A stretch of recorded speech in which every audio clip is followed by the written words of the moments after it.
Anne Doherty, Chief Executive of Cork City Council, how are you? I'm great, thank you. And how are you? I'm very well. I'm proud of the city right now because of everything that's going on. And you just gave me this lovely sheet that lists off everything that's happening in terms of new development. All of this was almost inconceivable 5 years ago, 3 years ago, yet we are now within reaching distance of a completely different city. How have we gotten there?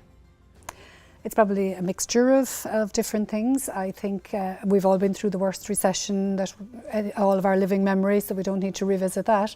But I think what's important is that those who have been doing business here and who took some of the risks when things weren't so good are actually the forerunners that are giving confidence to a wider market.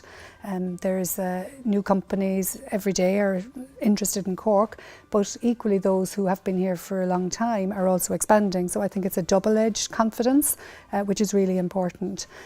Cork's a unique offering, I think, in the state. It's our second city, as we all know and love, but equally it's kind of got big ideas and it looks out, which I think is what's attractive for investors, and that's what we're seeing. You educated me on something a while back in another interview, very similar to this, where you were saying that, I came in with high notions of why Cork and Dublin should be compared, and it's, the traditional chip on the Cork shoulder, and you, in your beautiful Limerick way, corrected me by saying, no, don't compare Cork with Dublin, compare Cork with Munich, compare Cork with Birmingham, all the second cities. And it's that kind of change in mindset that's made a real difference in terms of how we're planning our city.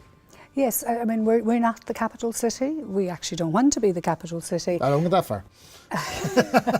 In terms of, I think our role is different. I think it's really important in the publication now of the National Planning Framework Ireland 2040. Hopefully we'll see the real positioning of this region, which is, it is that outward looking area that has the real competitive opportunities and complementarity to Dublin. Yes, we definitely have some things we can assist Dublin with, but it's that outward looking second city perspective that attracts a different type of offering and a different type of product.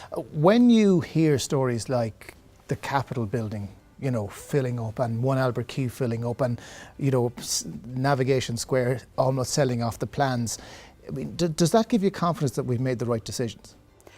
I hope so, yes. I think that some of our decisions had to be brave. We have a very old city, it's got beautiful architecture, so the sensitivity of how we've been planning it in terms of blending that new and old together has been very, very important. I think our planners have been sensitive to that, but equally they've been ambitious and seen the need for something different, so I think that that's good.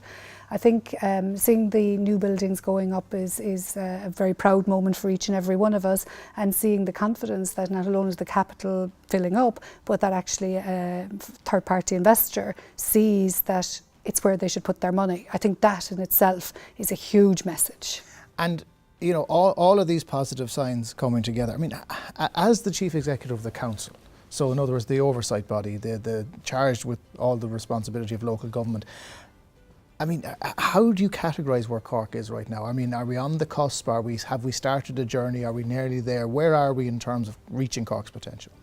I think that we're definitely on the cusp, but we are on a journey. If I can use both of your examples, I think that the successes of the capital, of the One Albert Quay, are definitely real signals to the market. Then the game changers are coming in the next level, which is what's going on in the O'Callaghan's development in Navigation House, and also now Horgan's Quay. So we can see that there's the next level are coming, and the next level of ambition, because all of the ambitions are getting bigger and larger, and obviously we have ongoing interests in the Port Cork site which has been part of public discourse. And it'll all change, and it's the same way that the quays in Dublin all changed quite dramatically over the course of a decade. It's going to happen in Cork. The question is how quickly. The other side of this, of course, is the Cork City is changing.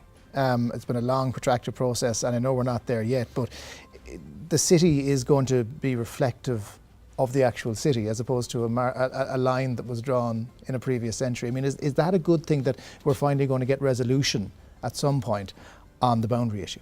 Yeah, I think it's really positive. I think it's regrettable where we're at the moment. It's not helping any of us. We're all out there trying to sell our city and our region because they are interconnected, but they are different. I think that it's very important that we all keep focused at the moment. If we send the wrong signals to the market about our potential or our ambition, we will lose. And I think that would, and I mean the region and all of us as citizens, so I think we need to be very mindful of that. The signals in the market are really positive. The investors are out there, the companies are coming. We need to keep focused on that price. Anne Doherty of Cork City Council, thank you for joining us. Okay.